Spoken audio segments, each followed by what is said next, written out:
श्री राधे राधे। भक्तों, श्रीमद् भगवद गीता भाव मंथन कार्यक्रम प्रारंभ किया जा रहा है। कल आपने श्रवण किया था गीता जी के तीसरे अध्याय के तीसरे श्लोक की व्याख्या अर्थात भाव मंथन, और फिर चौथे श्लोक का पाठ किया था। तो आइए चौथे श्लोक का पाठ फिर से एक बार कर लेते हैं।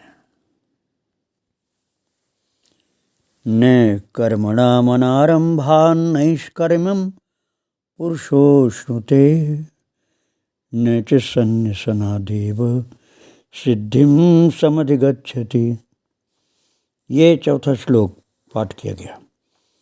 अब शब्दार्थ चौथे श्लोक का। प्रभु कह रहे हैं, कर्मों के न करने से मनुष्य नैष्कर्म्य को प्राप्त नहीं होता, और न कर्मों के संन्यास से ही वो सिद्धि अर्थात पूर्णत्व को प्राप्त करता है। अब ये पूरा भाव समझने के लिए व्याख्या अर्थात भाव मंथन में हमको चलना पड़ेगा।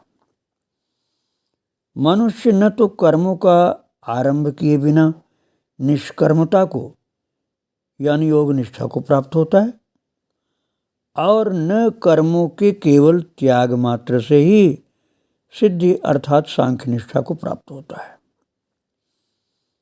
भक्तों, ये थोड़ा कठिन विषय है, इसलिए बार बार विचार किया जाना आवश्यक होता है। विचार करना, सुनना, समझना बार बार करना पड़ता, तभी पूरा पल्ले पड़ता है अर्थात तभी पूरा समझ में आता है। प्रभु शब्द प्रयोग कर रहे हैं पुरुषोऽश्नुते। पुरुष का तात्पर्य यहाँ साधक से है। ऐसा मत समझना कि भगवान ने स्त्रियों के लिए मना कर दिया। यहाँ पुरुष को आप इंग्लिश में पर्सन समझ लीजिए, मेल फीमेल वाली बात यहाँ नहीं है। पुरुषोऽश्नुते अर्थात पर्सन, साधक से मतलब ये नहीं समझना चाहिए कि ये स्त्री के लिए नहीं है, या ऐसा कोई लिंग वाली बात है नहीं। यहाँ आध्यात्मिक विद्या में पुरुष का एक और अर्थ होता है। पुरुष का क्या अर्थ है? पुरी में शयन करने वाला। पुरी अर्थात ये नवद्वारे पुरे देहि नैव कुर्वन्न कार्यं। आगे चल के 5वें अध्याय में प्रभु ने कहा ये नव द्वार का ये पुर है, इसमें शयन करता है कौन? जीवात्मा। पुरी क्या है? नवद्वारे पुरे देहि, 9 दरवाजों की पूरी ही देह है, और इसमें रहने वाला जो आत्मा है वही पुरुष है। और जितने ऐसे पुरुष हैं अनंत अनंत, उनके स्वामी जो हैं वो पुरुषोत्तम है। इसलिए भगवान को पुरुषोत्तम कहा गया है। जीवात्मा पुरुष है, भगवान पुरुषोत्तम है। इस दृष्टि से यहाँ पुरुष शब्द द्वारा स्त्री पुरुष सभी संबोधित किए गए हैं। ऐसा नहीं कि स्त्रियों को कोई वंचित करने वाली बात है। यहाँ भगवान कह रहे हैं पुरुषः न अश्नुते, अर्थात वो व्यक्ति या पर्सन नहीं प्राप्त कर पाता है नैष्कर्म्य को। कौन नहीं प्राप्त कर पाता है? कर्म का आरंभ न करने वाला नैष्कर्म्य को नहीं प्राप्त कर पाता। न च सन्न्यसनादेव सिद्धिं समधिगच्छति। न च सन्न्यसनात् एव का मतलब सम्यक प्रकारेण न्यासः स एव संन्यासः। जो ठीक प्रकार से अर्थात शास्त्रीय विधि से न्यास का तात्पर्य त्याग किया जाए वो संन्यास है। न्यास का एक और अर्थ होता है समुदाय।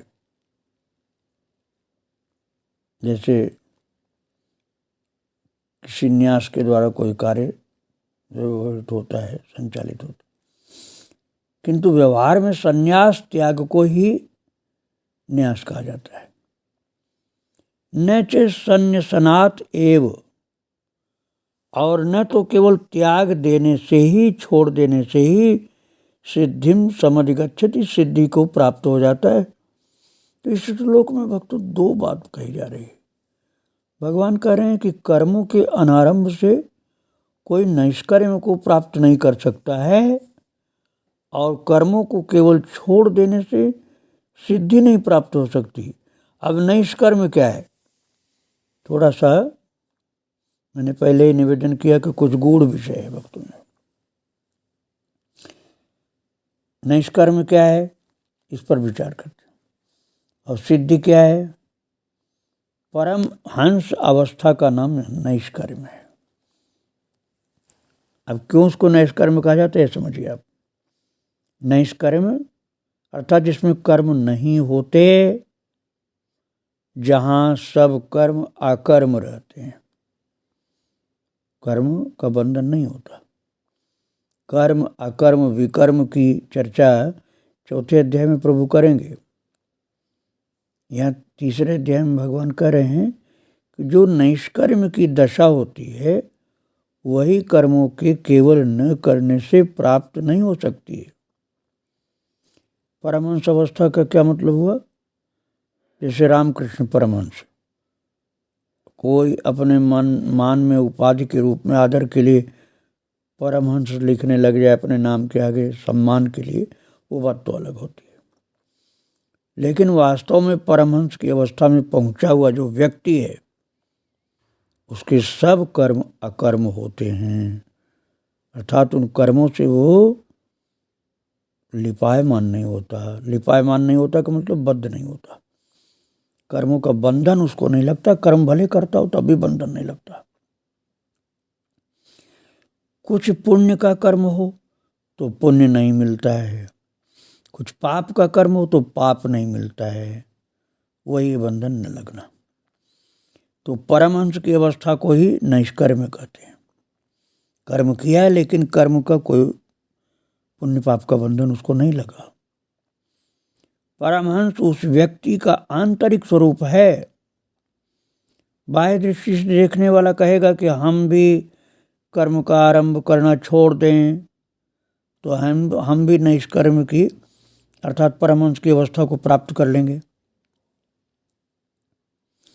लेकिन ये जब तक अंदर वाली बात समझ में नहीं आएगी तब तक बाहर की नकल से काम नहीं बनेगा।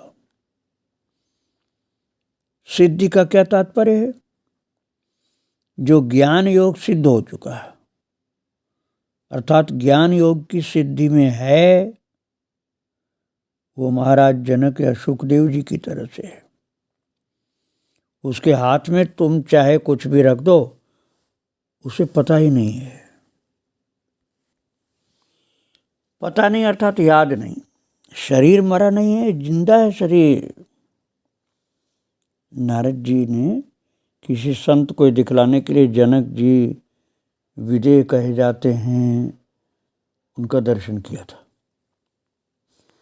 तो महाराज जनक पत्नी के साथ शैया पर सो रहे थे, वस्त्रों तक की संभाल नहीं थी महाराज। उनका एक हाथ स्त्री के ऊपर और एक हाथ बाहर। ऐसी कथा मिलती, कथा मतलब झूठी बात मत समझ लेना, सत्य घटना है। नारद जी ने दिखाया ले जाकर के एक संत को कि जनक जी का जो हाथ शैया से बाहर था उस पर आग रख दी उन्होंने, और जनक जी को पता नहीं चला। एक हाथ तो स्त्री के ऊपर था और एक हाथ बाहर था।